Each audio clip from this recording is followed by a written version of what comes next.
Hello, everyone. Welcome to another Author Live Chat with Fan series. Today, Sunday series, we have author Dot Equirigal Achuru joining us to talk about the impacts of domestic violence. 13 November 2022, 8 p.m. CST.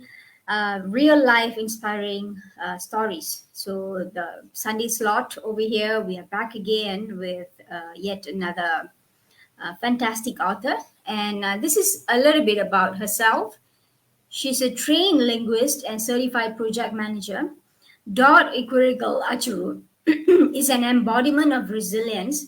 Her inner strength gives her the impetus to go out and help other women who had walked the path she had threaded and conquered.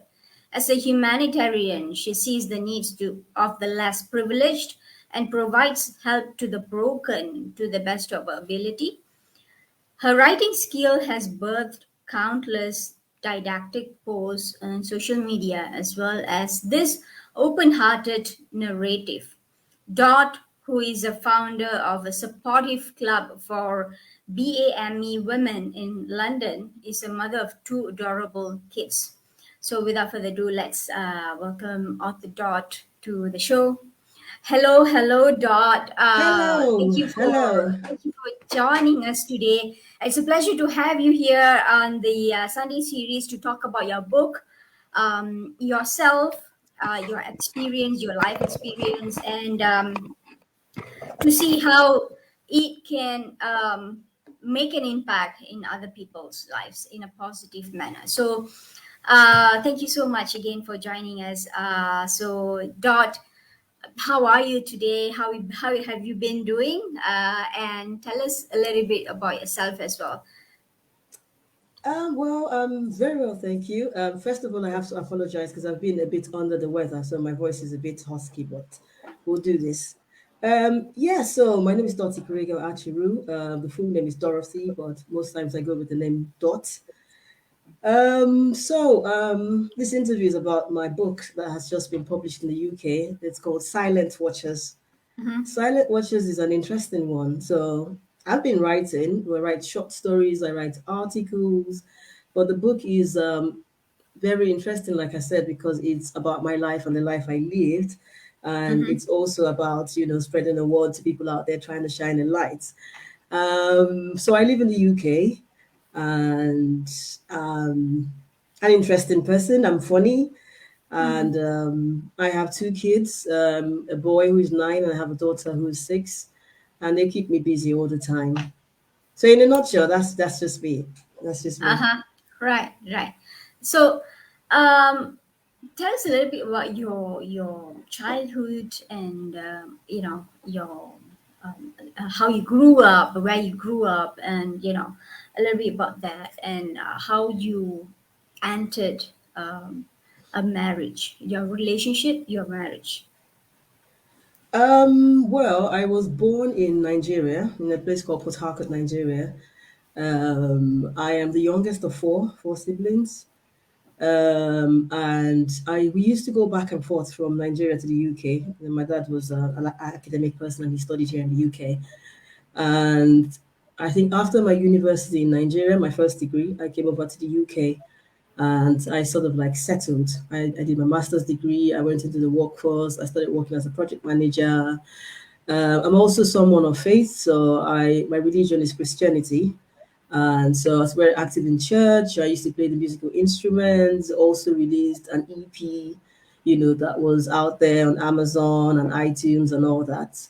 And yes, in 2011, I met in my church, I met someone and we got talking and I felt it was right and everything felt it was right. And he seemed all right. And yeah, we got married. We got married. It seemed normal at first, but then we got married and then Mm-hmm. things changed. Mm-hmm. Right. So back then, what were you, your profession and um, how would you describe yourself as a person back then? Like, as compared to now, right? So, what were you working as, and what were your focus in life back then? I mean, when you just newly got married, your perspective towards life back then. So before I got married, I worked as a project manager in the UK for public sector. I managed projects for the NHS, which is the National Health Service, and local authority, the council. Projects around social care, mental health, young and adults mental health, children's mental health, all of those kind of projects. So I manage those kind of projects, and that's what I did.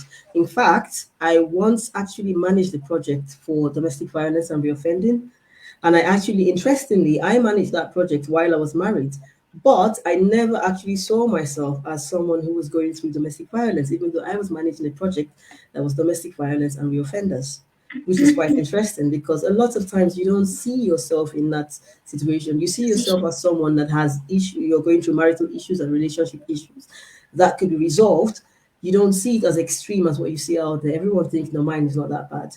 So in marriage, I sort of, thought about raising children, having a happy life, working towards a joint dream and all that. That's where I saw myself. Now it's a bit different because obviously I have two kids which I support on my own.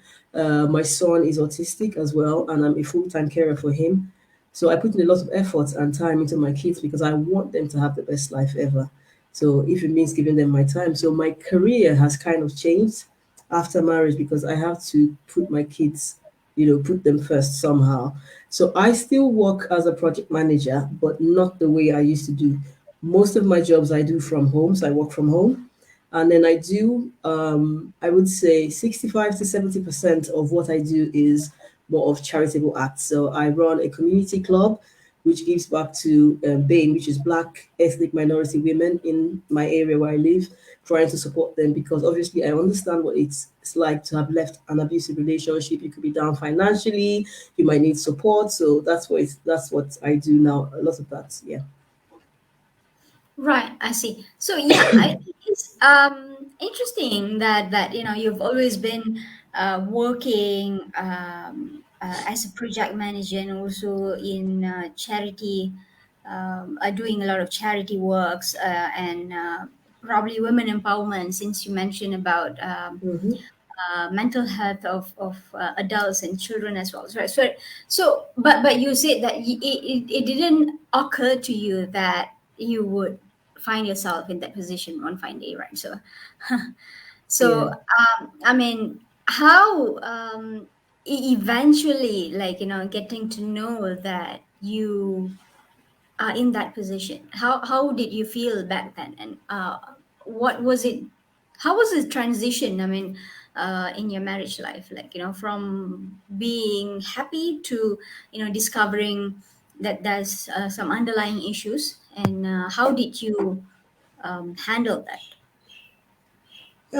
It was quite difficult for me because the relationship was a short one. So it's not like we dated for years and years. It was a short one. And I'm someone that likes to see the best in people. So I take people for face value. If you say this is who you are, that's who you are. Mm, If you don't give me any indications or signs that you're different from what you're giving me, that's fine. Now, one thing about abusive people or narcissists, as some people call them, they're very good at hiding their true character, and they could hide it for a period of time without you knowing. Now, obviously, there might be some times when certain characters will come out, but they're very good at apologizing and saying, oh, it was a mistake. So, in my case, one or two times when certain characters came out, it was a question of him saying, oh, I'm stressed because of the wedding, I have financial issues, I'm just going through a lot right now. And it sounds like reasonable things for someone to say. And there was a good apology and it never happened again. But mm-hmm, then after we got married, a lot of things started happening consistently. So, excuse me. And I think he also studied me because I was someone who said I'm marriage or and family orientated. I believe in marriage, I believe in family. So like my parents, for instance, my parents got married in 1966 and they stayed married until last year in August when my dad died. That's over mm-hmm, 50 years. I'm not saying their marriage was perfect, but they worked on it. They had issues, they worked on it. So marriage is about two people who wants to work together to make it happen. No one is perfect. So I believed in making things work. And he knew that I wasn't someone that wanted to just give up on the marriage or give up on stuff. So he waited a lot for after we got married, and then he began to show things in little portions. Initially, he would do stuff and then come back and apologize. He would even cry. And I'd be like, well, this is not enough to break a marriage. People say the first year is trying, we're just going through issues. So I kept making excuses, trying to understand it. Now, I didn't know that was domestic violence.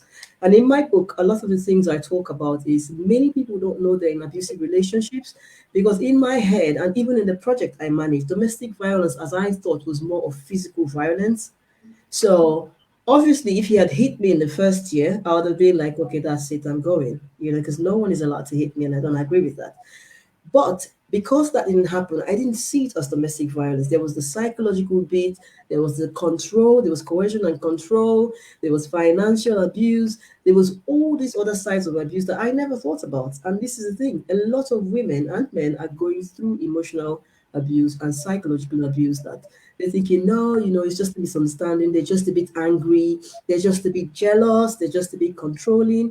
But what people don't understand that all of these things I've said, the controlling, the judgments, the bad mouthing and all that, that's all part of abuse, especially when it's consistent and on a daily. And what happened was I stayed there believing that I could fix this. And that's another problem people have. We believe we could fix people. Because in my nature, I'm a project manager by training and by profession. I've been project managing at the time for over 12 years. I fix things, that's my job.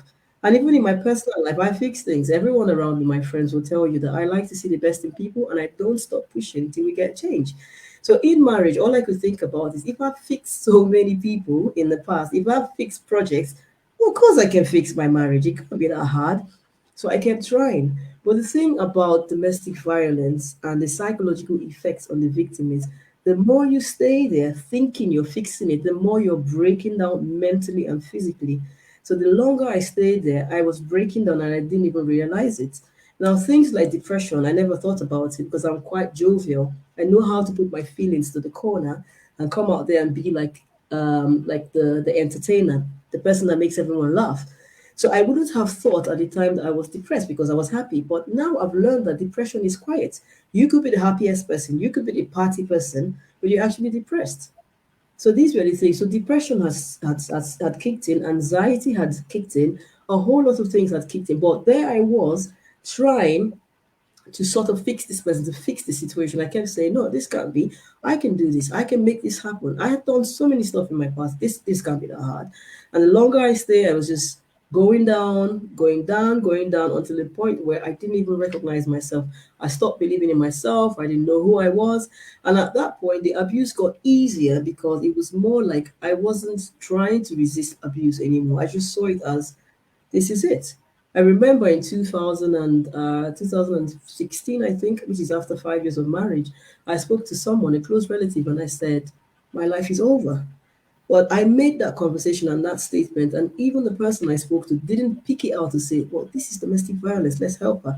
They didn't even know. They just said, well, you have to find a way and try to make it happen. And then I decided that, okay, maybe I can stop the issues in the house by doing everything I'm told to do, which is also a mistake because the more you do everything you're told to do, you're doing things that are not you, things that your spirit, soul, and body doesn't agree with, and that's breaking you down further. And the requests don't end. So you're saying, today I'm going to do this, tomorrow there's more things you have to do, tomorrow there's another complaint and stuff like that. So I just kept going down and down and down.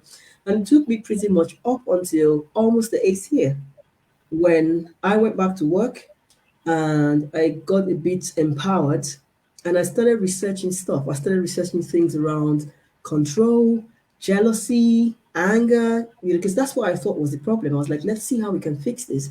And the more I began to research anger, control, jealousy, it kept leading to one thing to the other, to toxic relationships. What I did! The fucking is laughing at you!